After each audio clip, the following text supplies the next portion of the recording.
Hi everyone, welcome to Fluent English for You. Get ready to start speaking with confidence. Most English learners will never become fluent, even after years of study, because they are doing one thing fundamentally wrong. Wait, what? Really? But I study so hard every day. Yes, really. You are probably focused on perfect grammar and endless vocabulary lists, right? Well, yes, that is what everyone tells me to do. Exactly. That is the trap. The secret to sounding natural and fluent in 2026 has nothing to do with textbooks, and I will reveal it at the end of this video. A secret? Now I am intrigued. Before we dive into how you can actually speak fluent English, I have to tell you about the time Alex completely embarrassed himself trying to sound natural. Oh no, not that story again. It was a learning experience. It absolutely was.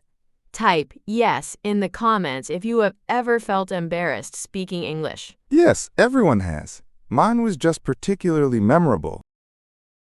Okay, so Alex was at this international student mixer trying to make new friends.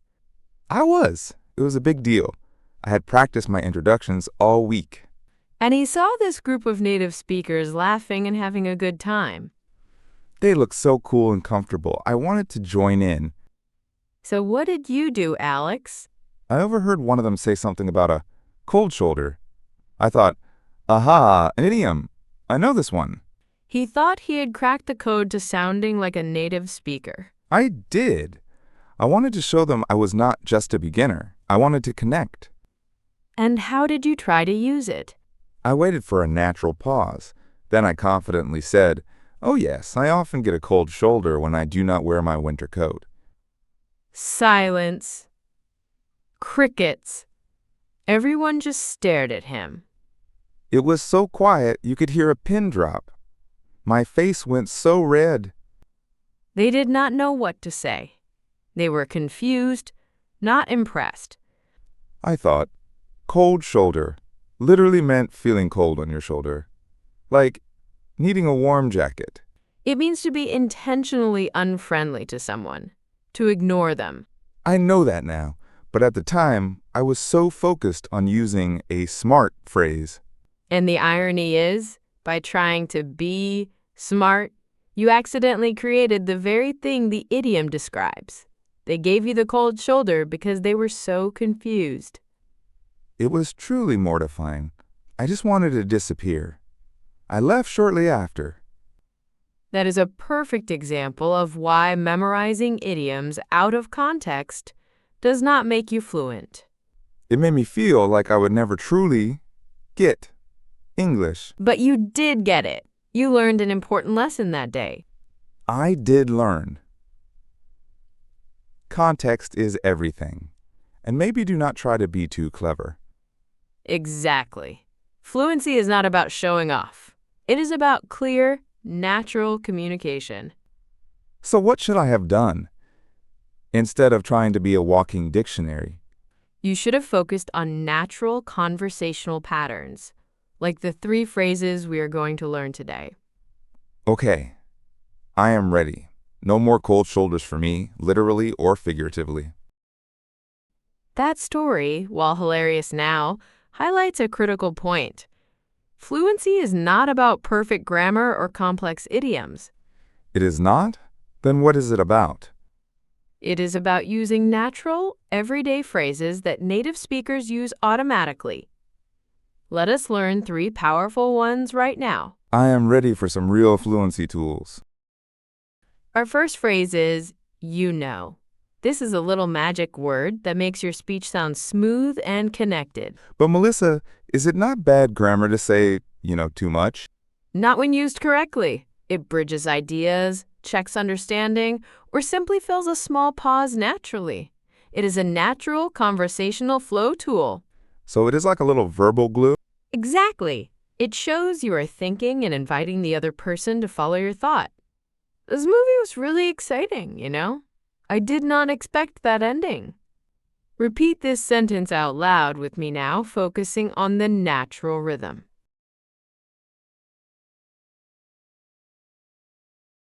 Next up, we have kind of or sort of. These are fantastic for softening your statements. Softening? What does that mean? It means making your statements less direct, less absolute. It adds a layer of nuance, which is very natural in English. So instead of, it is bad, I could say, it is kind of bad. Precisely. It shows you are not being overly rigid. This makes you sound more polite and thoughtful. The meeting was kind of boring, but I learned a few things. Say this phrase with me now, feeling the slight hesitation in, kind of.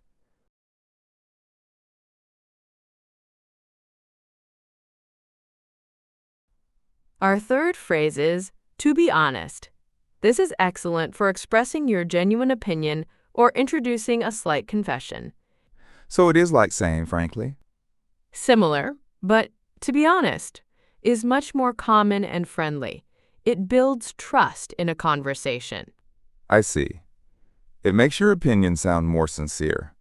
Exactly. It is a way to say, here's my real feeling about this, without sounding aggressive. To be honest, I am not sure I understand what you mean. Try saying this sentence now with a clear, honest tone in your voice.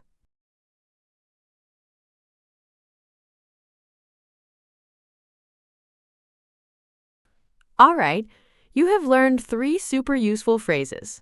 Now let us see if you can put them to the test. A quiz already? My heart is racing. Do not worry, it is just one quick question to check your understanding. Okay, I am ready. Bring it on.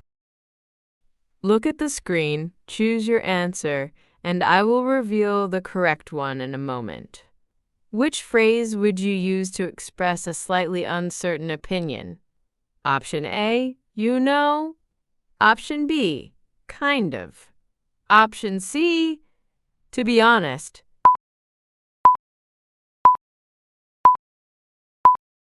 And the correct answer is B, kind of. Yes, because kind of softens your statement, showing you are not 100% sure or that it is not extreme. Precisely. You would say, it is kind of difficult, instead of, it is difficult, to make it sound less harsh. Excellent! Now for the real test, putting these into a fast, natural conversation. This is where I usually freeze up. The real world is not like a textbook. Exactly. We are going to pretend we just finished a new project together. I will start. Okay, I will try my best to keep up and use those phrases. So, Alex, about that presentation we just finished, what are your thoughts, To be honest, I think it went pretty well. The audience seemed engaged. They did. I was a little worried about the technical part, if people would understand it. Yeah, it was kind of complex. But your explanations were very clear. Thanks. I tried to keep it simple. The Q&A section was challenging, though, Oh, definitely. There were some tough questions. To be honest, I did not know all the answers. Neither did I. But that is kind of normal for a new project. We are still learning. That is true. I think our teamwork really helped, We covered each other well. Absolutely. I felt like we had a good rhythm. To be honest, I was not sure how we would manage the time. Me neither. It felt like a tight schedule. But we finished right on time, Perfectly on time. I am kind of proud of what we achieved. Me too. To be honest, I was a bit nervous this morning. Oh, tell me about it. My stomach was doing flips, But once we started, it just flowed. It really did. And the feedback we got was kind of positive, I think. Very positive. One person even asked for more details, about the next steps. That is great. To be honest, I hope we get to work on something similar again soon. I would like that too. It is kind of exciting to see our ideas come to life. It is very exciting. And I feel like I am getting better at these kinds of presentations, You definitely are. Your confidence has really grown. To be honest, I remember when you struggled to even start a sentence. Do not remind me. That was a long time ago. These little phrases really help, They make me feel less rigid. That is the goal. Fluency is not about speaking perfectly. It is about speaking naturally. You are doing it. I feel it. It is kind of empowering to just be able to talk without overthinking every word. Precisely. And that is how you start to sound like a native speaker, you know? By embracing these natural conversational tools. I will keep practicing them. To be honest, I used to avoid these filler words because I thought they were wrong. That is a common misconception. They are essential for natural flow. They buy you time to think, too. That makes so much sense. It is kind of a relief, actually. It is. So, next time we present, I expect even more, and kind ofs. You got it. I will be a kind of, master. Excellent. That is the spirit. See how much more natural that sounds? It is not about perfect grammar. It is about connection. It feels so much more relaxed. I did not feel like I was taking a test. That is the feeling we want. Let us quickly recap the 3 phrases that helped you achieve that. Good idea. My brain is buzzing with new English knowledge. First, we had to connect ideas and check understanding. Then, kind of or sort of, for softening statements and adding nuance. And finally, to be honest, for expressing genuine opinions and building rapport. These are not just words. They are fluency shortcuts. Absolutely. And now for your mission this week. Should you choose to accept it? I accept. What is the challenge? This is where you take what you learned and use it in the real world. Your mission this week is to actively listen for and then use each of these 3 phrases, kind of, and, to be honest, at least 3 times each in real conversations.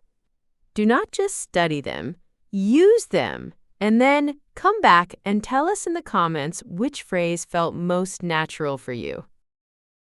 That is how you build true fluency, one natural conversation at a time. I am so excited to try this out. No more cold shoulders for me.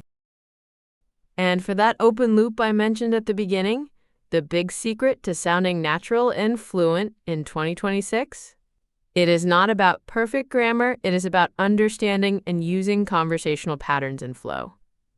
Focus on sounding human, not like a textbook. Wow, that makes so much sense. It is less about being correct and more about being real. Exactly. If you found this video helpful, give us a thumbs up and subscribe for more real-world English lessons. And remember, consistent practice with natural English is your fastest path to fluency. See you next time.